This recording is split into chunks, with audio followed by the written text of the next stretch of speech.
Hello there, it's your friend Phil, Project Management Trainer, PMP Exam Coach. Today, I'm going to talk to you about how to recover from colossal PMP exam result disappointment. In other words, you failed the test. How do you feel?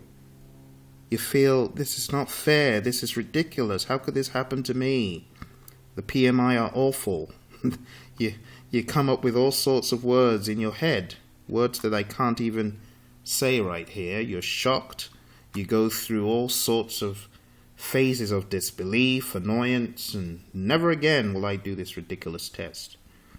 But some of you know you have to do it because it's on your priority list, or it's one of your goals, or family knows it's one of your goals, and you don't want to let them down, but you don't want to let yourself down either. So you go through all sorts of phases of disbelief, annoyance, disappointment. Let's take it to the next level. Let's plan your PMP exam success rebound. So take a look at what you did at first, and you need to analyze it. Now, it might be difficult. You probably look like me on the screen. Your arms are folded. You're not interested. You are quite irritated, but you start doing something. Before you take action, calm down, calm down, calm down. Let me inform you that I have mentored and trained students who come to me and say, Phil, my instructor was hopeless. My head was practically empty going into the exam. I was like a lamb being led to the slaughter. And of course, when they came up with those ridiculous earned value management questions or those quality questions that asked me all sorts of quality tools I never even imagined existed, of course I failed. So I know you're not happy, but calm down. The first step is to return to a normal, stable state. You don't want to be the loose cannon right now. All right, so calm down. Think about what exactly you got on the test. I want you to think about analyzing your score against the PMP exam content outline. So take a look at that PMP exam content outline and ask yourself the honest question. Say, Phil, take a look at initiating task 1.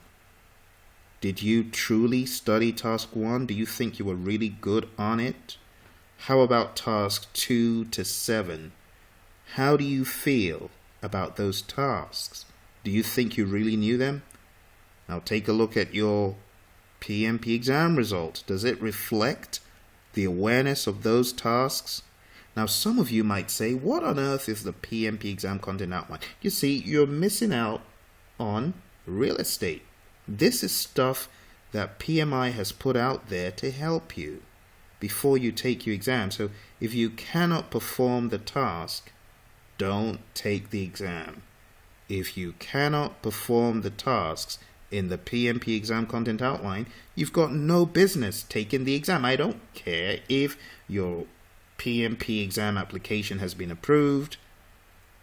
If you cannot perform the tasks, don't take the exam. Remember, the application is not a measure of how ready you are.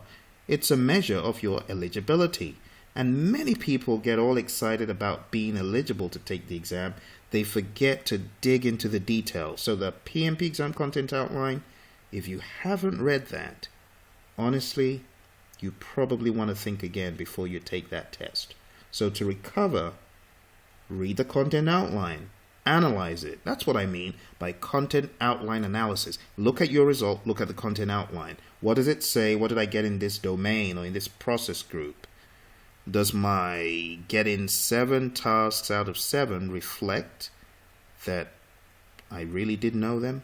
You see, the content outline will find gaps for you in what you did. How about my cram list? Go to Google, type in PMP exam cram list. It'll come up with my Facebook page or our website.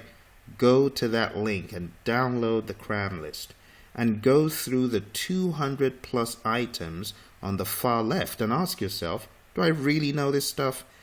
Did I come across this on the exam, and did I really know what they meant on the exam? As you go through the cram list, I want to challenge you. You'll probably find that a lot of that stuff in the cram list you may not have gone over if you had issues on the PMP exam. There's stuff there that you may look at, and it may bring back memories. Oh yeah, I saw that in an option, but I've got no clue what it is. Now's the time to analyze your result. Also, do a PMBOK guide analysis. So open up the PMBOK guide, go through it, and ask yourself, have I really studied this area? Did I find this area on the test? And the chances are you'll find phrases, sentences, paragraphs that you've not even looked at ever. But as you go through this analysis, you'll begin to realize, oh gosh, well, that one probably came out on the test. No wonder I had no clue. I didn't read it. You see?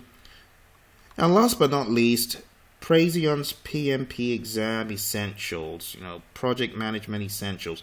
Lots of people have this book, those who are within our program. Other people might have other books. And those other books, hopefully they're written by qualified authors and trainers and coaches. And as you go through those books, or as you go through our Praizion PM essentials, you'll find areas that you may need to hone in on. That's my challenge to you. The whole purpose of the analysis is to take a look at your result. Initiating, what did you get? Planning, what did you get? Executing. I want to challenge you that the content outline analysis coupled with the essentials and the PMBOK guide and the cram list, those will help you find gaps. So take a big old sheet of paper, take a notepad, sit down, get all this documentation out, and mean business for half a day. Can you do this for half a day to save yourself the next amount of money you spend from being spent again? You've already spent $555. It would make sense to put 4 hours into analyzing what you do not know. So that's step one, and step one could take you upwards of 4 hours. If you come out of any PMP exam or any PMI exam, I guarantee you to chew the cud and ask yourself, what did I just see? What did I just witness? What just happened? It's going to take you a bit of time. Step two begins to get bright on the horizon. This is where you plan action. So based on the gaps that you're going to come up with, you're going to document these gaps on that legal pad. Don't forget that notepad. You're going to document those gaps, and then based on the gaps, you're going to develop a timetable. Your timetable, I would advise, build a timetable by knowledge area at first, because it's easier to find the linkages between inputs and outputs by knowledge area at first, and then you go across process groups. But have a timetable. You want to also go to YouTube and search for the Praizion PMP exam study timetable, and there's a whole video on it. But my take to planning action is develop that timetable. That's your schedule. You want to plan it down to the day. Monday, plan it down to the hour. What are you going to be studying? Hour 1, hour 2. When are you going to take a quiz? When are you going to use your flashcards? When are you going to use your app on your iPhone or your Android? What are you going to do minute by minute? You have to put yourself into a structured timetable, and only then will you stay on track and get results. And I dare say accountability. You might want to communicate this to a family member, maybe even a child. Some of my students, they've got kids who are old enough to take the PMP or the CAP-M, and I'm serious about that. And some of my students have got younger kids, and these younger kids keep them on track. One of my students had his son challenge him, "Hey Dad, that's the wrong ITTO there. You've got it wrong." So get your stakeholders, I call them stakeholders, family members, friends, kids, get them involved and make it fun, and let them get involved in this goal to get certified. After you've planned action, of course, being the good PMP to be, the next thing you do is you need to act on this stuff. And this is where you get serious and you put on dark glasses and you get loaded up with ammo, knowledge ammo. Okay, don't hurt anyone. I'm talking about knowledge ammo. Get loaded up with knowledge ammo and mean business. I always tell my students, show the exam who's boss. Execute that thing. Kill it. Bring it. Make it happen. What are you waiting for? Do you think the PMP exam was written by a bunch of superior beings, aliens out there somewhere in the universe, in the stratosphere somewhere? Think again. These are people like you and me. They're PMs. They're people who have been in the industry, but they're people who have taken time to study and understand the mechanics of project management. There are lots of PMs. They are excellent at executing, but they're very poor at executing their timetables to get certified. You need to bring it. You need to take that knowledge, that zeal from managing projects for your stakeholders at work and put it to practice in making it happen for your study. So stellar execution, get mentored and coached. If you don't have a mentor and a coach, you're missing out. If you're trying to do it all alone, you're missing out. Come on board our program. Go to Praizion.com. Come on board our program. Get wired. Get tooled up. Get equipped. Get coached. What do I mean by mentoring and coaching? Well, sometimes you're stuck. Mentoring will be giving you the answer on a platter, helping you understand the answer. Coaching will be bringing that knowledge out of you. The knowledge is in there. All you need is a little questioning and guidance to bringing out the answer from inside you. So getting PMP certified is not always served on a platter. You do need to do some work, but you could get mentored as well. And after all that, kill it. Bring it and kill it. Get certified. Show the exam who's boss. It's not as big a deal as you think. Some people think they need to go hours without sleep during the night. No. Develop a timetable. Make it sensible. Make it pragmatic.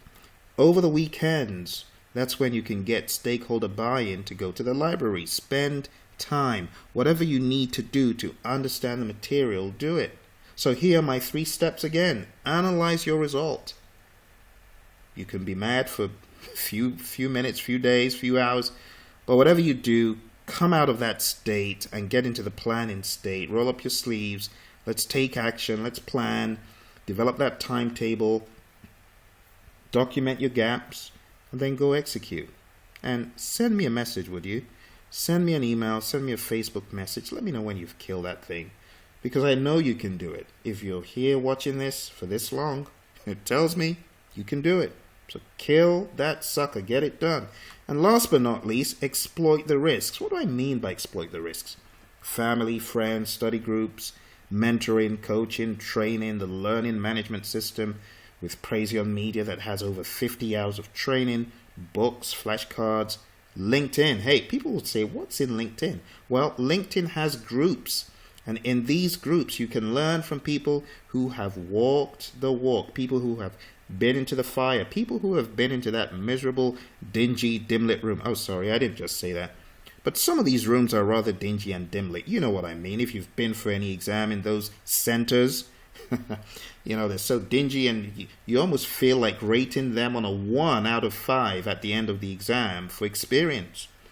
But probably you're like me and you don't want to rate them a 1 out of 5. So you say, all right, I'll give them a 5 because you're paranoid. But you know what I mean.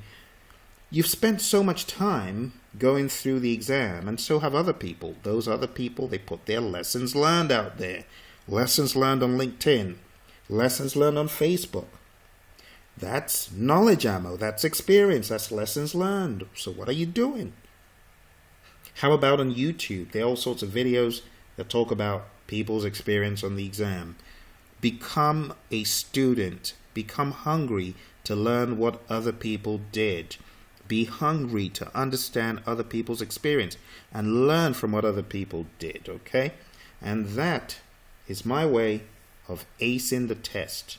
Show the exam who's boss. I wish you all the best in your studying. Get tooled up, get wired, get certified.